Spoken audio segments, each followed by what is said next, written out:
여러분 한 주 동안 어떠셨습니까? 주님과 동행하는 삶을 통해서 하나님께서 여러분의 삶 가운데 주시는 귀한 선물들 많이 누리고 살아오신 줄 믿습니다. 하나님께서 한없는 사랑과 은혜로 우리의 삶을 축복하시고 늘 동행하시기에 주님께서 주시는 그 은혜와 사랑, 우리가 늘 고백하며 살아가는 것이 우리의 인생이에요. 제가 대학교 때 우리 찬양대를 잠깐 섬겼었습니다. 별로 안 놀라시네요. 별로 찬양의 은사가 없다고 생각하는데 찬양대로 섬길 은혜가 있어서 제가 대학교 1학년 때 1년 잠깐 찬양대로 섬겼었는데, 한번 이제 찬양대 우리 회식으로 우리 찬양대 대장님이 섬겨주신 적이 있었습니다. 우리 찬양대도 대장님이 열심히 잘 섬겨주시는데, 아무튼 그때 찬양대에 함께 식사하면서 그 대장님이 고백했던 그 믿음의 고백이 아직도 기억에 남아요. 공직에서 오래 근무하셨던 분인데 곧 퇴직을 앞두고 계셨던 시점이었습니다. 근데 여러 찬양대원들과 함께 식사하는 자리에서 그동안 자신의 삶 가운데 베풀어 주신 하나님의 은혜를 고백하는데 너무 귀하고 감사하더라고요. 제가 그분을 교회에서 그냥 왔다 갔다 뵙다가 교제할 기회가 없었는데, 자신의 인생을 놓고 하나님께서 베풀어 주신 은혜를 고백하는데 그분이 새롭게 보였어요. 내가 잘나서 내가 열심히 노력해서 이룬 나의 인생이 아니라 나의 모든 인생은 하나님의 은혜였고, 본인의 그 공직 생활도 또 가정도 하나님의 은혜 가운데 이루어진 복된 삶이었다는 것에 대해서 고백하면서 하나님께 감사와 고백을 올려드리는데, 그 고백이 너무나 귀하고 아름답게 들렸고요. 그분의 고백이 그냥 형식적으로 드리는 고백이 아니라 정말 진심에서 하나님에 대한 감사와 믿음으로 드리는 고백이었기에 저에게도 많은 감동이 되었고 아직까지 기억에 남습니다. 그런데 그런 고백을 기억하면서 제 마음의 한편으로는 또 다른 생각이 들었어요. 과연 하나님께서 우리에게 주시는 축복과 은혜가 우리가 이 세상 가운데 살아가는 그런 우리의 어떤 현실적인 그런 문제들 가운데 누려지는 그런 축복만이 하나님의 축복과 은혜인가? 그것이 하나님의 선물의 전부인가라는 질문이 들었습니다. 물론 그분의 고백에는, 감사의 제목에는 하나님께서 이 땅 가운데 허락하시는 복된 삶, 아름다운 가정, 또 자녀들의 형통, 그 모든 것이 하나님의 축복과 은혜의 고백이었는데, 물론 그것이 당연히 주님께로 오는 것이고 주님께서 우리에게 그런 축복과 은혜를 주시는 하나님이신데, 과연 그것이 모든 사람에게 동일하게 누려지는가라는 의문이 제 안에 들었어요. 왜냐하면 여러분 인생을 통해서 경험하시는 것처럼 예수님께서 우리의 생사화복을 주관하시고 우리에게 물질의 풍요도 우리 인생의 형통함도 허락하시지만 항상 우리의 인생이 그렇게 살아갈 수 없다는 것이에요. 때로는 내가 믿음 앞에 하나님에 대한 어떤 신뢰를 가지고 살아가도 우리에게 더 많은 어려움과 고통이 있는 것이 우리의 현실입니다. 믿음으로 결단하고 하나님 뜻대로 살아가는데 우리 비즈니스가 망할 수도 있고요, 직장에서 어려움을 경험할 수도 있고, 가정 가운데, 자녀들의 삶 가운데, 경제적인 삶의 모습 속에서 고통과 어려움을 경험하는 것이 우리가 실제로 믿음 안에 살아가는 삶의 모습이고요, 우리의 현실이라는 것이죠. 사랑하는 성도 여러분, 여러분의 삶 속에 하나님께 올려드리는 그 고백, 그 감사의 내용은 무엇입니까? 여러분이 경험하신 하나님의 선물은 무엇입니까? 우리가 오늘 이 시간 말씀을 통해서 하나님께서 우리에게 주시고자 하시는 하나님의 선물, 믿음의 축복이 무엇인지 다시 한번 돌아보고 생각해보는 복된 시간이 되기를 간절히 소원합니다. 하나님께서 베풀어 주시는 여러 가지 축복, 많은 선물들이 있죠. 이루 말할 수 없이 우리 인생의 모든 것이 하나님의 선물과 은혜입니다. 그런데 특별히 오늘 본문 말씀에는 그 많은 축복과 은혜 중에 우리 모두에게 하나님께서 주시고자 하시는 하나님의 선물에 대한 기록이 담겨져 있어요. 그것이 무엇입니까? 우리가 함께 읽은 본문 말씀 30절과 31절에 보니까 이렇게 기록해요. 너희가 나무에 달아 죽인 예수를 우리 조상의 하나님이 살리시고 이스라엘에게 회개함과 죄사함을 주시려고 그를 오른손으로 높이사 임금과 구주로 삼으셨느니라 라고 성경은 이야기하고 있습니다. 여러분, 하나님께서 주신 것이 무엇입니까? 회개함과 죄사함이라고 성경은 기록하고 있어요. 우리 모두가 주님께 받아 누려야 할 하나님의 선물, 하나님의 축복은 다른 그 어떤 것보다 바로 우리의 회개함과 그 회개함으로 인한 죄사함이라는 사실을 성경은 기록하고 있습니다. 사랑하는 성도 여러분, 이미 여러분의 삶 속에 그 하나님 앞에 회개함과 죄사함이 경험되어 주님 주시는 은혜와 축복을 누리시며 고백하는 복된 삶이시기를 주님의 이름으로 축원합니다. 우리가 이런 죄사함과 회개에 대한 이야기 많이 들어요. 우리가 찬양 가운데서도 우리의 죄를 사하여 주신 주님을 찬양합니다. 올해 사도행전 강해를 연초부터 하고 있는데요, 지금 5장의 말씀을 나누고 있지만 여러분 기억하실지 모르겠지만 이미 우리 앞에서 2장과 3장의 내용에서 이 회개와 죄사함의 이야기들을 우리가 함께 잠깐 나누었습니다. 그런데 이것이 너무나 중요하고 본질적인 내용이기 때문에 우리 5장의 이 말씀을 나누면서 다시 한번 이 회개와 죄사함의 의미가 무엇인지 좀 깊이 있게 살펴보는 기회가 되기를 소원합니다. 오늘 본문에 등장하는 그 베드로와 요한, 또 초대교회 성도들 가운데 하나님 허락하시는 그 부흥 속에서도 하나님의 말씀에 대한 지식이 있고 또 종교적인 직책과 경험이 있음에도 불구하고 하나님 주시는 이 축복을 온전히 누리지 못하는 사람들이 있었습니다. 그 사람들이 누구입니까? 제사장들과 사두개인들과 성전을 맡은 자들입니다.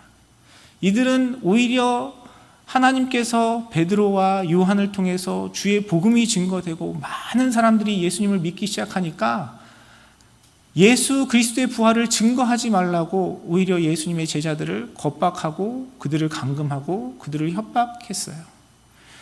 그들에게 있어서 신앙은, 종교는 하나님의 복음을 경험하는 것이 아니고요, 자신의 이 세상적인 지위를 유지해가는 그런 수단이었고 하나의 자신의 삶의 존재 의미를 부여하는 어떤 기능적인 역할만을 한 것이죠. 하나님의 말씀에 대해서 듣고 알고 또 자신의 직업 가운데 그런 일을 행했지만 그 하나님이 주시는 선물은 온전히 경험하지 못한 사람들이었습니다. 그런 사람들의 그 협박 속에서 부활하신 예수를 증거하지 말라라는 그들의 협박 가운데 베드로와 요한은 무엇이라고 이야기합니까? 우리가 말씀을 통해 확인한 것처럼 하나님께서 우리에게 주신 것은 회개함과 죄사함이라고 이야기하고 있습니다. 그렇다면 이 회개는 무엇일까요?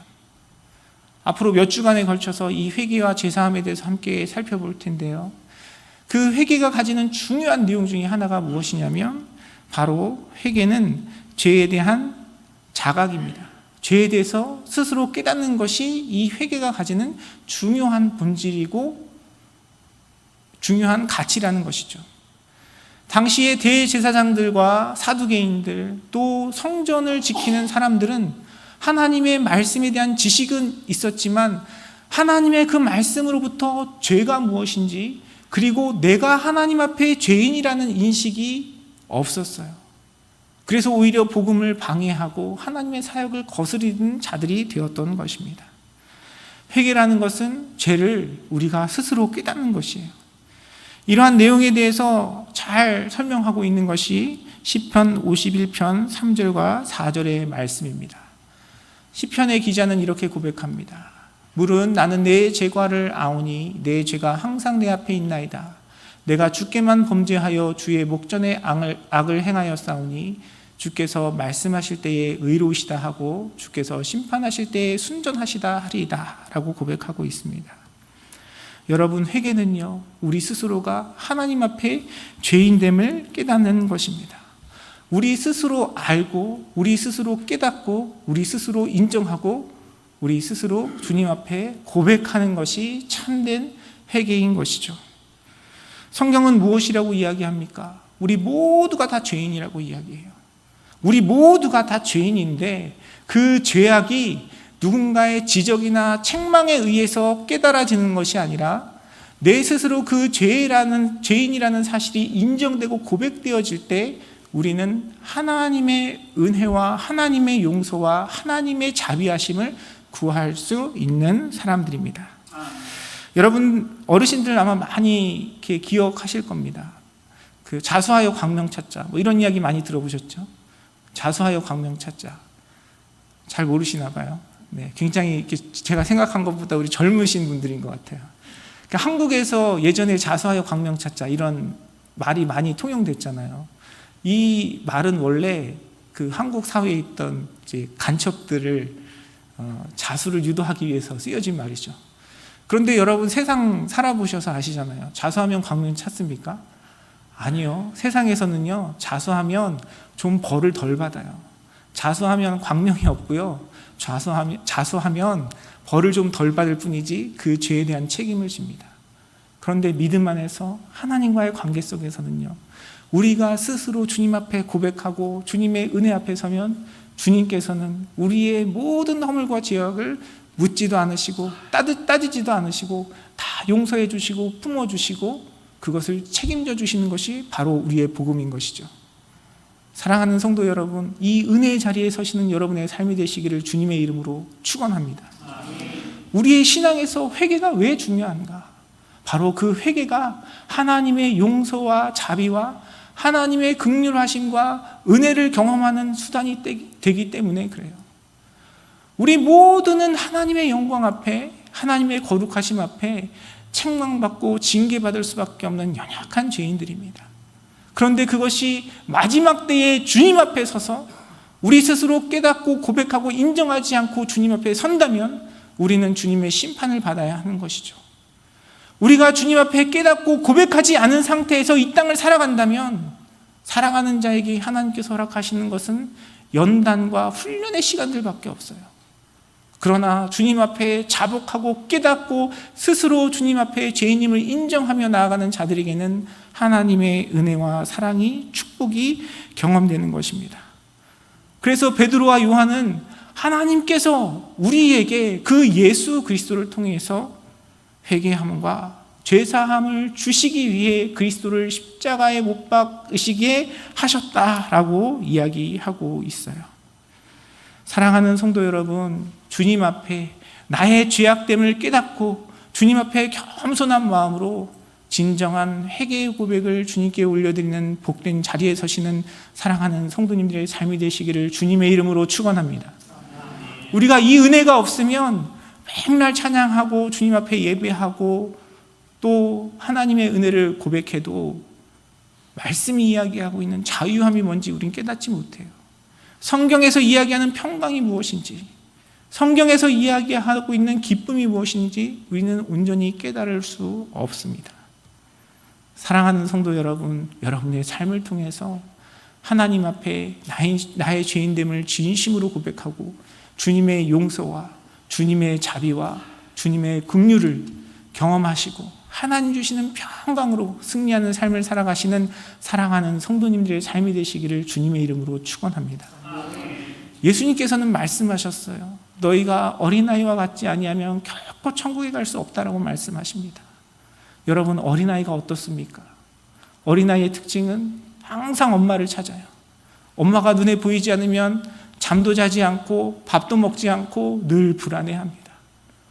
우리의 인생은 어린아이와 같이 주님이 없으면 살아갈 수가 없는 것이 우리의 존재이고 그 우리의 어머니가 되어주시고 부모가 되어주시는 주님과 연합하며 동거하는 삶을 통해서 하나님 주시는 축복과 은혜를 누릴 수 있는 것이죠.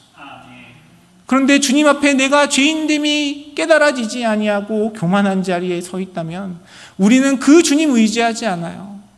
나에게 그런 능력도 실력도 거룩도 없는데 내 스스로 무엇인가 할 수 있다고 착각하는 자리에서 고통과 아픔 가운데 살아갈 수밖에 없는 것이 우리의 인생입니다. 하나님 앞에 진심으로 나의 죄인됨을 깨닫고 고백하며 주님과 동행하며 하나님 주시는 축복과 은혜 가운데 살아가시는 사랑하는 성도님들의 삶이 되시기를 주님의 이름으로 축원합니다. 아멘. 우리는 늘 주님 앞에 이 회개라는 단어 앞에 그렇죠, 다 우리는 죄인입니다, 회개했습니다 라고 고백하며 살아가요. 그런데 그것이 진정한 주님 앞에 참된 회개의 고백인지 끊임없이 우리 자신을 돌아봐야 합니다. 성경은 그 회개가 우리가 단번에 주님 앞에 고백하는 것으로 그치지 아니하고 주님 앞에 지속해서 하나님과의 관계 속에서 우리가 가져야 할 태도임을 이야기를 합니다.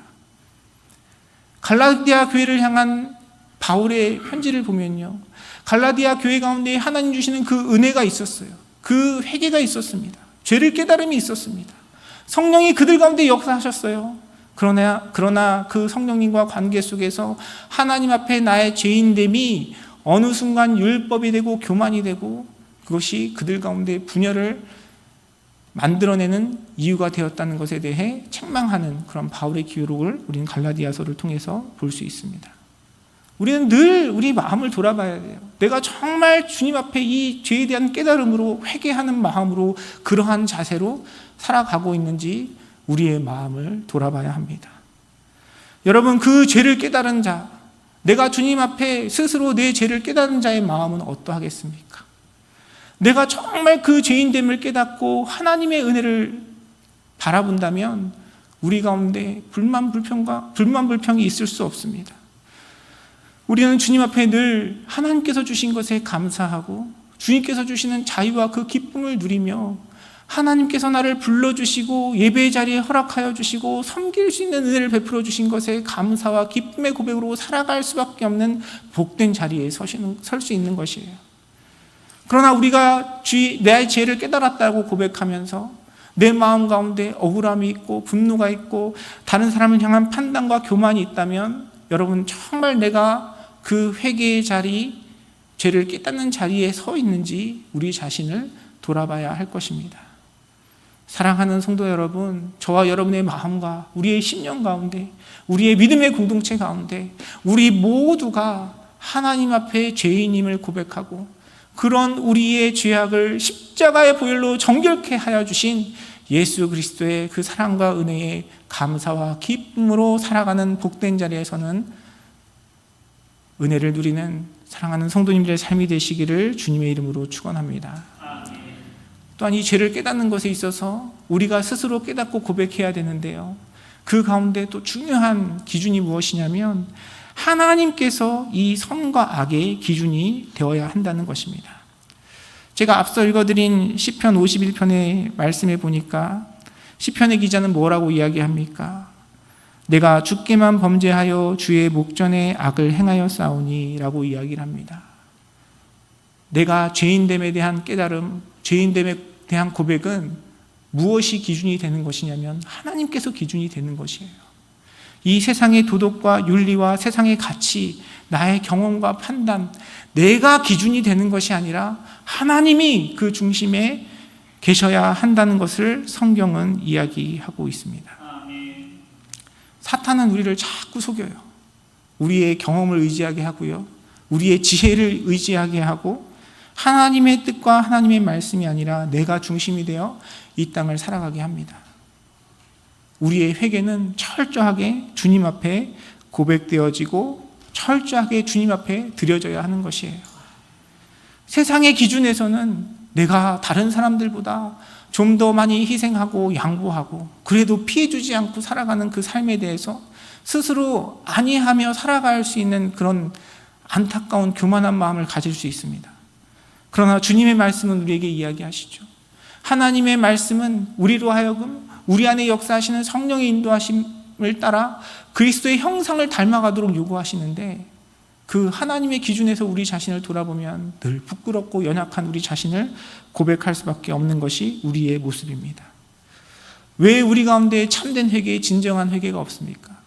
하나님의 기준이 아니라 이 세상의 기준에서 내가 가지고 있는 그 나의 경험과 나의 가치의 기준에서 자꾸 죄를 생각하기 때문에 나보다 남을 못하게 바라보고 나를 향한 주님의 책망과 나를 향한 주님의 음성이 들리지 않는 것이에요. 사랑하는 성도 여러분, 저와 여러분의 심령 가운데 하나님과의 그 교제함을 통해서 우리 가운데 죄를 깨닫게 하시는 하나님의 은혜가 경험되기를 주님의 이름으로 축원합니다. 우리가 그렇게 주님 만나지 못하면 참된 회개의 자리에 나아갈 수 없어요. 우리가 그 하나님의 기준에서 우리 자신을 돌아보지 않으면요, 하나님께서 주시는 자유도, 하나님께서 주시는 평강도, 하나님께서 주시는 긍휼도 경험할 수 없는 것입니다.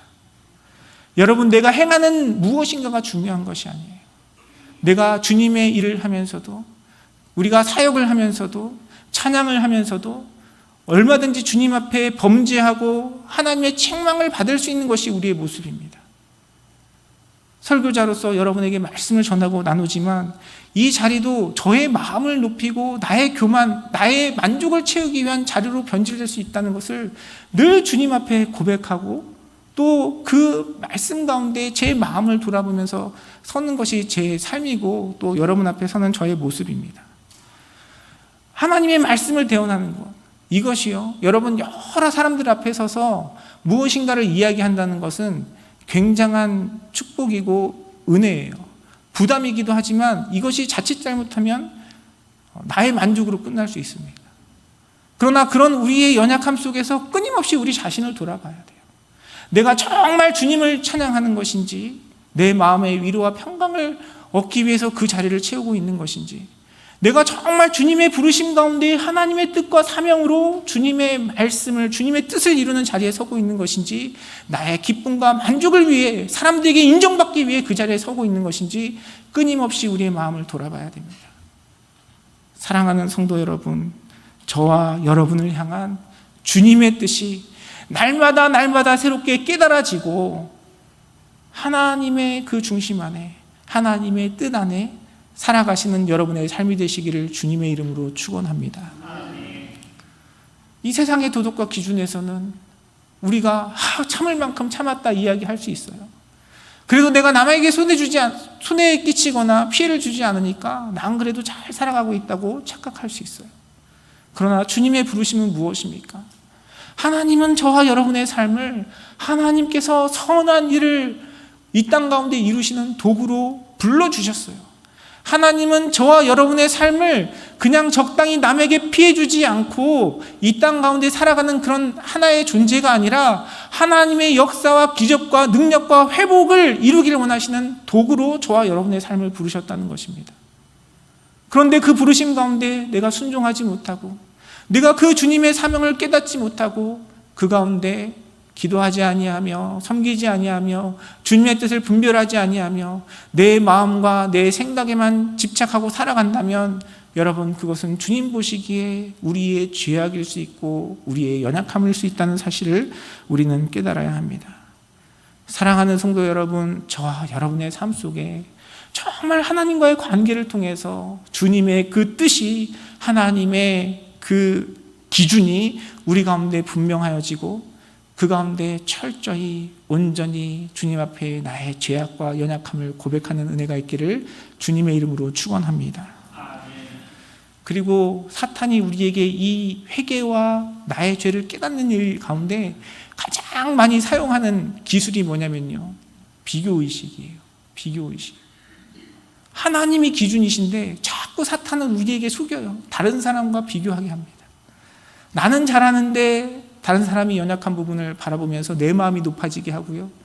나는 좀 제대로 하고 있는 것 같은데 다른 사람이 잘못하는 것 가지고 판단하고 정죄하는 마음을 우리 가운데 주어서 그 마음으로 다른 사람을 판단하고 정죄하며 하나님께서 기뻐하지 아니하시는 그 자리에 서게끔 하는 것이 이 사탄의 전략이고 계략이에요.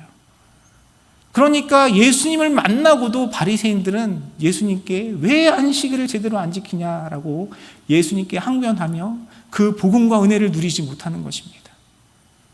사랑하는 성도 여러분, 우리의 삶은 영적인 전쟁이에요.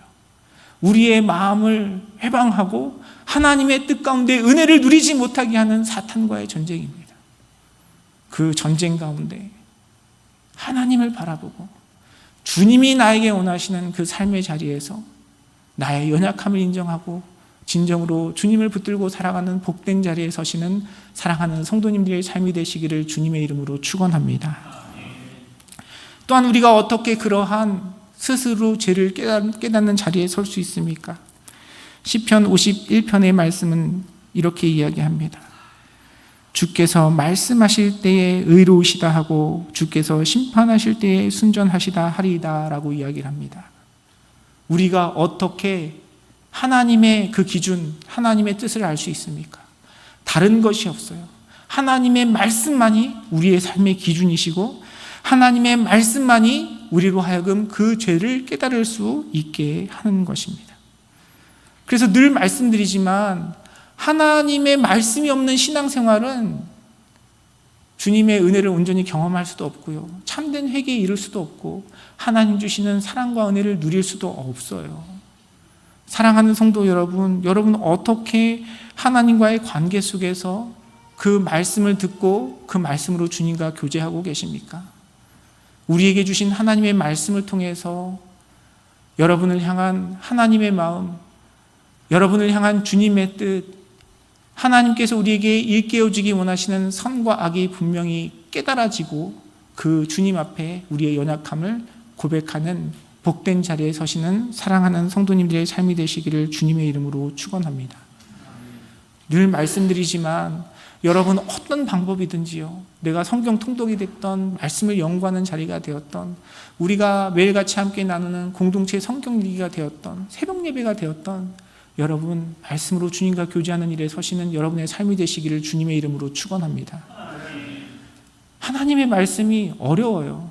여러분 성경 읽으시면서 날마다 이 말씀이 정말 꿀송이보다 달고 나에게 은혜가 된다라는 분들은 정말 귀하고 복된 분들입니다. 그런 분들 계시면 좀 이야기를 듣고 싶어요. 목회자인 저도 때로는 하나님의 말씀 앞에 설 때 그 말씀이 잘 들어오지 않아요. 그 말씀 앞에 설 때 그 내용이 제 마음 가운데 잘 깨달아지지 않을 때도 있고요, 또 그 말씀을 펴고 말씀을 읽는데 졸릴 때도 있어요.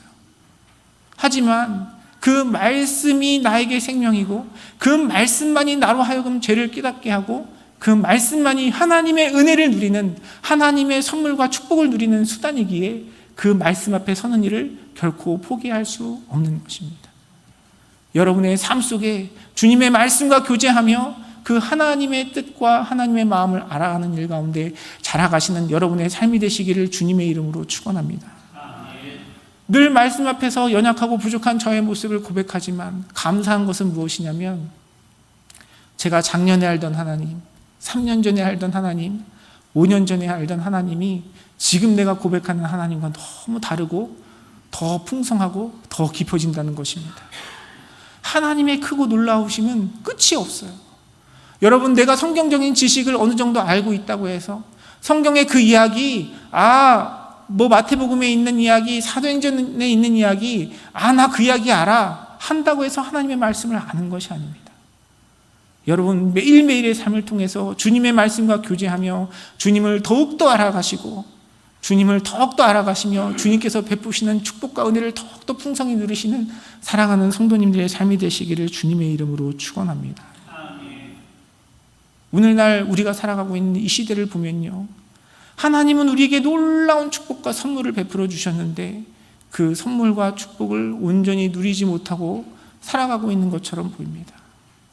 하나님은 언제나 변함이 없으시고 신실하신데 그 하나님께서 주시는 축복과 은혜를 우리가 나의 만족과 필요의 수준에서 적당히 타협하고 적당히 바라보면서 그 하나님 주시는 축복을 온전히 누리고 있지 못하기 때문에 오늘날 우리의 살아가는 믿음의 삶 가운데 감격도 기쁨도 참된 평강도 온전히 누리고 있지 못하지 않나 하는 생각이 듭니다.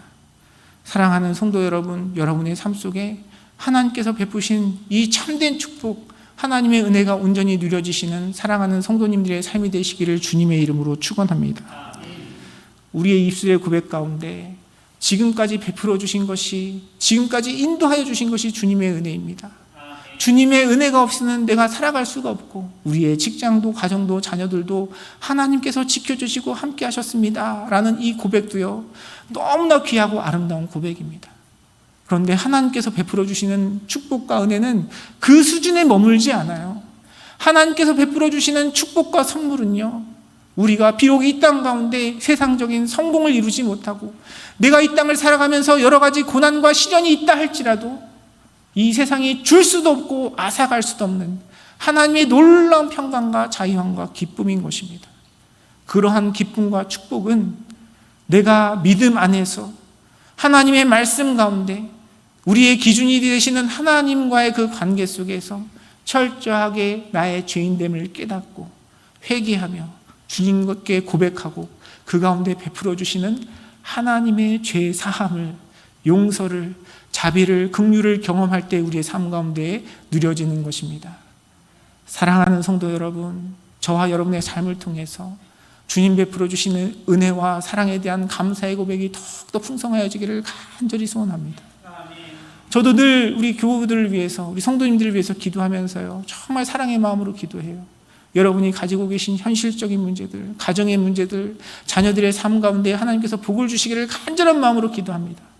그러나 그 모든 것 위에 우리의 모든 죄악을 사하여 주시고 우리를 구원하여 주신, 우리에게 영원한 생명을 주신 주님의 은혜로 말미암아 이 땅에서의 삶의 모습이 어떠하든 세상이 줄 수 없는 기쁨과 감사함으로 하나님께 늘 감사하고 찬양과 영광을 올려드리는 복된 삶을 살아가시는 우리 사랑하는 성도님들의 삶이 되시기를 주님의 이름으로 축원합니다.